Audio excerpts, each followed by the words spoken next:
Fiji! Oh, that's really bad. So it's nice weather in England for a change. Obviously very rare if you're from England. So we thought we'd film Jeffrey Travels outside.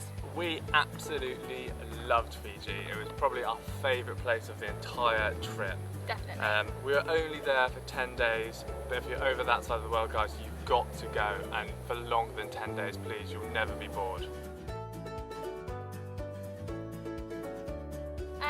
So some things that we wish we had known before we went, we want to tell you about so that you don't make the same mistakes as us. So for Fiji, you don't need any visas. But one thing that's important to know is that there's no cash machines on any of the islands, so make sure that you bring enough cash for the duration of time that you're on the islands. But you can pay by card there on some of the islands, but not all of them. So again, Don't risk it, guys. make sure that you take into consideration that if you want to use the internet on the islands, it's pretty expensive. If you're expecting 5-star accommodation with air conditioning and everything like that, then island hopping probably isn't best for you. We also advise that you should not book your island hopping trip with STA before you go, because they will rip you off. Okay, one important thing to remember, especially for the fairer skinned out there, is you need factor 50. Even if you do not think that you will ever burn, you will need factor 50, You will burn. trust me. To the end of the Asara Islands, because there are so many stops, it takes 5 hours to get there. It's good sunbathing time, but be prepared for that, especially if you're seasick. Which he got seasick. And you were not, I was hungover. Fiji is massive. The Asawas are the tip of the iceberg. There's so many more to explore. If you've got a bit more time there, then I would highly recommend it. Get out and past the touristy areas and go and see the real Fiji. So one of the things that is amazing to do there is snorkeling.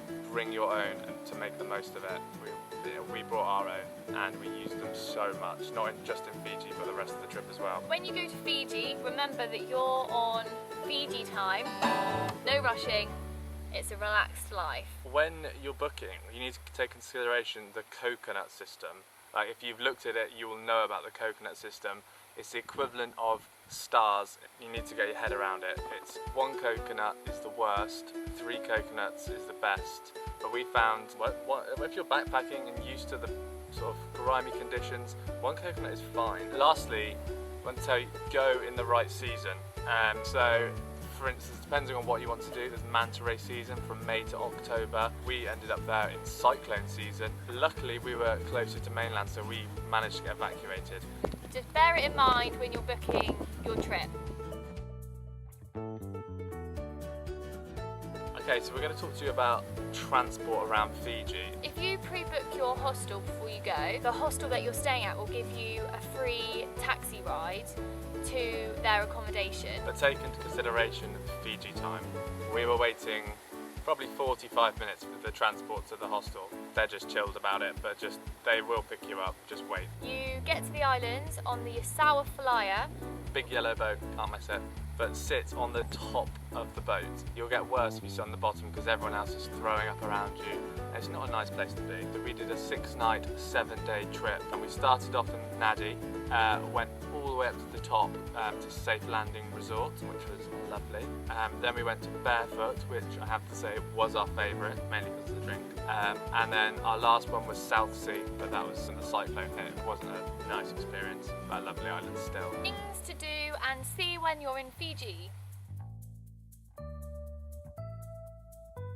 So when we got off the aeroplane, we went straight to Smugglers Cove with our free transfer. One thing to know is that all the main hostels that you stay at, they're all together in a line, on the same Probably road. owned by the same company.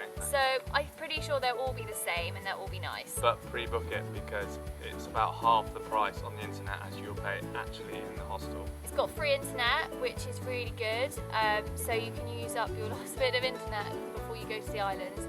Basically, as soon as you get there, go to the travel desk. They're super friendly. They'll help you out.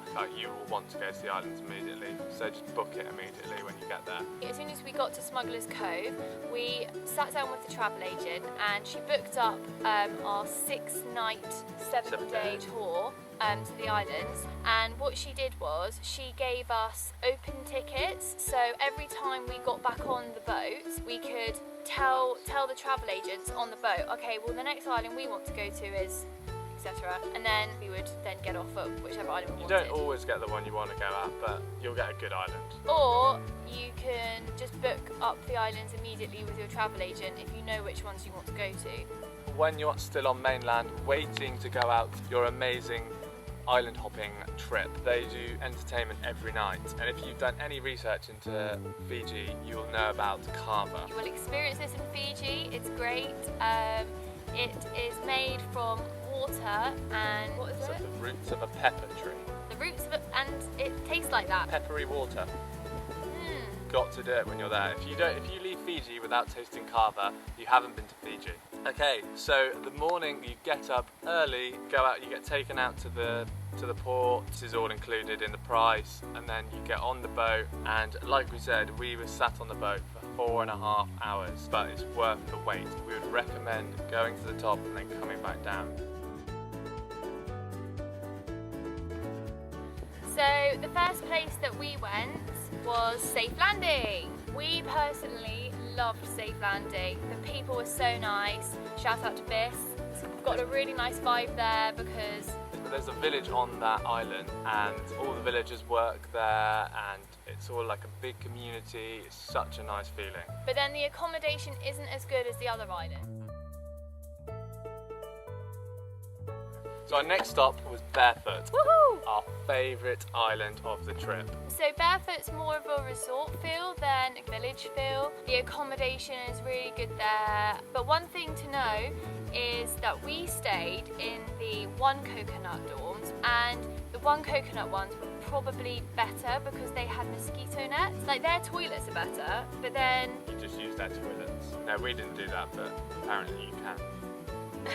When we were on Barefoot, it's because there's so many more people there, that there's 60 odd people. If you get a good group, you stay up and you drink Bounty rum. Even if you don't like rum, which we didn't before we went, the rum and coke there is something else. And also, when you go to these islands, you all sit around and have dinner together, so you'll meet so many people. So on Barefoot there are 2 beaches. One of the beaches has the most amazing coral reef. You literally walk out and then there's a coral reef and a path going through the coral reef, which is kind of sand, and then so you can just swim. But it's like the most beautiful tropical fish. And then on the other side there are rubber rings that are free of charge, and it's really calm water the other side, so you can literally just all chill out with a cocktail in your hand.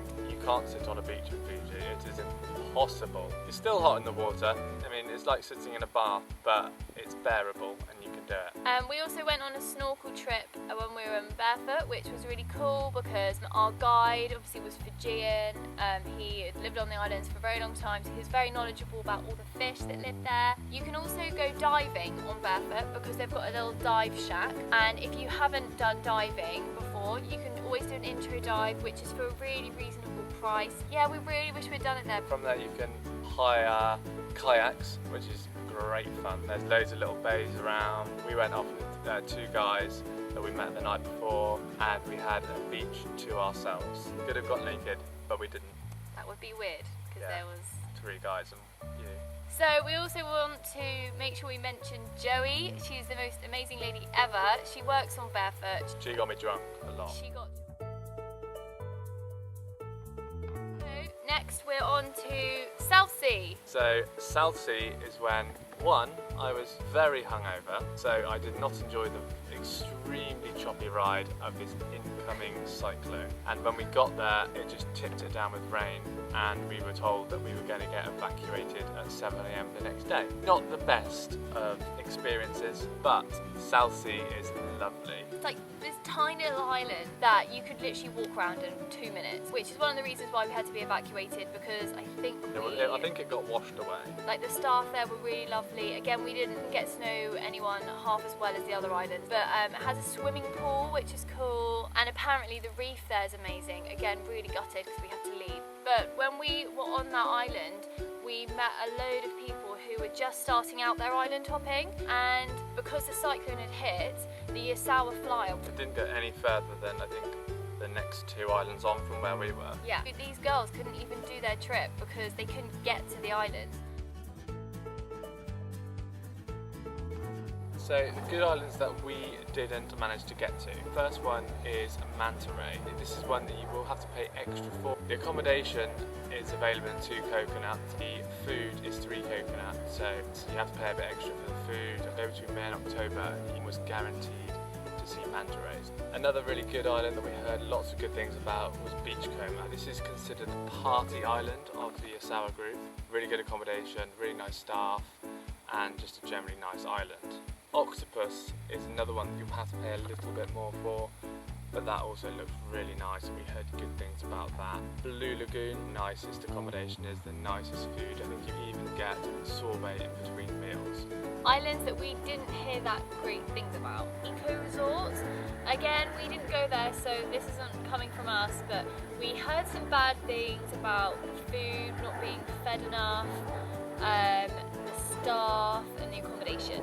The Gold Coast resorts, we heard some really bad reviews about that. When you get to your hostel in Nadi, you talk to your fellow travellers because a lot of them would have just come back from the islands. You can ask them yourself, which ones did you like? And that's why it's also a good idea to not book before you get there, because unless you've spoken to people who have been to the islands, you're never going to really know whether they're going to be good or not. Companies might change, like the owners might change, the staff might change. How much did we spend when we were in Fiji? £400 for the 6 nights, 7 days. If you book that through Awesome Adventures or STA, you're looking at £100 to £150 more. Travel agents in England make you feel like you want to have it all booked up before you go, so it's completely sorted and you have nothing to worry about. But with that you pay the price, which is fine, but if you want to be super organised, because I'm very organised so I understand. So I hope this has been helpful for everyone. As we said, we loved Fiji. If you're near Australia or near New Zealand, just go. Even if it's just a week like us, have that week to relax and see this amazing country. Also, remember that you can click below on our link to our website and we'll have a lot more thorough information about where we stayed, how much things cost, and things like that to consider that we haven't mentioned in the video. Bye!